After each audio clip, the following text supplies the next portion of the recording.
This is not good. This is not good at all. Oh boy. If you're tuning in, I assume you've seen the game. How could you not have seen the game? Why are you watching this without watching the game first? Giannis. I never thought his weaknesses would show so badly as they had in the past and crucial clutch moments as they did right now. 3 for 9 from the free throw line, 3 turnovers, minus 18 box plus minus, and you lost to the 8th seed. Giannis's best player in the world moniker that was given to him by the media and so many others after his championship win in 2021, that shit's gone. They'll never let him hear the end of this. They are going in on dude on Twitter. And to top it all off, 3, count them, 3 Heat players were fouled out. One of which being Bam Adebayo, who he himself is seen as the definitive 2, basically right next to Jimmy or Hemi as he's being called right now. This man is out here princess waving after scorching an entire organization. He's a menace. My damn jaw fell on the floor through the ground to China when he did this. There's no way. What is he made out of? Somebody test him. Are we sure he's not Michael Jordan's son? I know that rumor was going on for a minute, but it needs to be reevaluated, reconstituted after something like this. My God.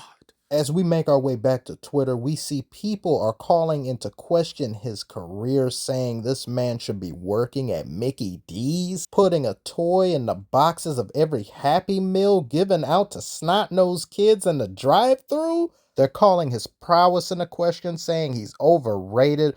And to top it all off, they're trying to say the ring he won in 2021 is faulty. The narratives going forward, the stigma that will be surrounding Giannis and Buck's organization, it won't dissipate unless he wins it next year. If he doesn't win it next year, it's only going to grow and get worse. Now, I really feel for Giannis, especially after what he stated to some people. I don't know where this was exactly, but he had said this, I think, a few weeks ago about how he was thinking of and actually going to go through with retiring in 2020.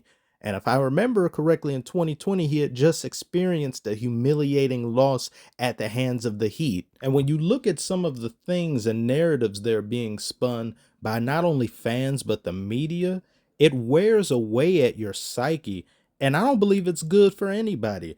There's so many more who are far deserving of scrutiny than Giannis. Giannis puts his all into the game. He gives 110%. He tries his best not to miss any games. I can sense the drive, grit, and determination from him. Unfortunately, for a great many people, lots of whom shouldn't have internet access, this isn't enough.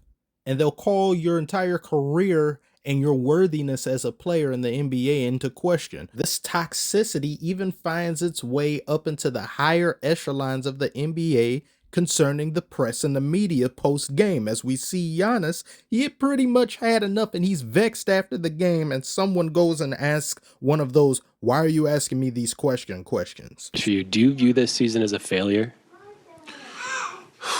Oh my God. I'm pretty sure you've seen this by now, and it's going to go very viral, especially with the way how he put it. You see he's very frustrated. He's not at all happy by the end result of the game, his performance, and it's all weighing on him, and you have someone go and ask him a question like this. But his main point was there's no failure in sports. I somewhat disagree with that. With how he put it, I do agree with it. I wouldn't consider this a failure for the Bucks. Like he had said, he had made the allusion of Michael Jordan. Michael Jordan won the championship 6 different years. He played 15 years. Are those other years failures? Are they seen as lesser than or just complete catastrophic disasters? No. I don't believe life should be considered that way. I don't think professional sports should be considered that way. But he does have some culpability here. He did tremendously shit the bed at the end of this game. He practically threw the ball out of bounds. He didn't want to go to the free throw line anymore to miss more free throws. He made a horribly costly foul on a guy with an action hero name, a summer blockbuster name, and Max Strus. I don't even know who that is. This is such a foolish foul. I really wish he had had better awareness of where he's stepping or where he's going. This is something that should be common knowledge to people. I don't see how this happens like that, but what a horribly horrendous thing to do in crucial clutch time, as well as the turnovers he had. It's mostly him as the focal point is the primary reason why the Bucks had lost, other than Budenholzer not calling a timeout. I don't know why he didn't. He just has him. He's like, let's let him collect dust. Then you got Grayson Allen over here playing hopscotch with the ball when he can't take a floater. But that's my problem with the NBA in general, but I'll address that in a future video. I don't know why you don't just stop to take a mid-range here. Who passes up an open two for a contested layup? Are you dumb or stupid? But a lot of players do that in the NBA, and it pisses me the hell off. I don't know why this isn't talked about a lot. This is an egregious thing that I think needs to be addressed, and it's just stupid basketball. It's not smart basketball to me.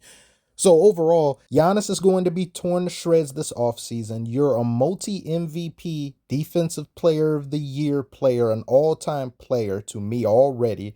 You have to put these games away. You cannot allow what happened to happen in the fourth quarter, especially when the other team loses 3 players and your entire squad is still out there. This looks bad, not just on Giannis, but the Bucks as a whole, especially Budenholzer, for not calling the timeout. Why? Why don't you call a timeout?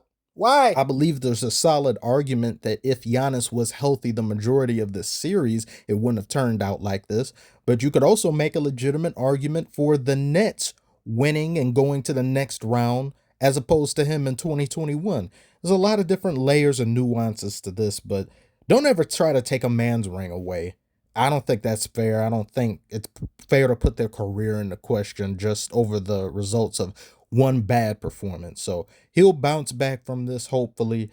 This was just an awe-inspiring performance from Jimmy Butler and the Heat. Eric Spoelstra, to me, it seems as if he is going to go down in history as one of the best coaches ever. If you can pull something off like this, it's not every day an 8th seed comes in and completely and utterly folds a number 1 seed like this. It's just, it's rare, man. It's just rare. But just an amazing performance from the Heat. Heat fans, I know you're happy as hell. Bucks fans, I don't know. Like, you just retool, try to figure it out next year. Giannis, work on your shot. But this was an amazingly great game, and it took place the same time as the Warriors game. I was struggling switching back and forth. I'm like, I don't know which one to watch. It was great. The playoffs so far, thus far, have mostly been amazing, despite some dumb injury concerns and people's lack of preparedness. But so far, they've been amazing. So I want to thank you so much if you made it this far. What do you think about the game? Do you think Giannis was ever the best player in the world? Do you think he isn't? Do you think there's going to be a shakeup in Bucks organization after this season or during the offseason? Let me know. Thank you once again. Comment, like, subscribe. Let's try our best to get this channel on and popping, and I'll see you on the next one.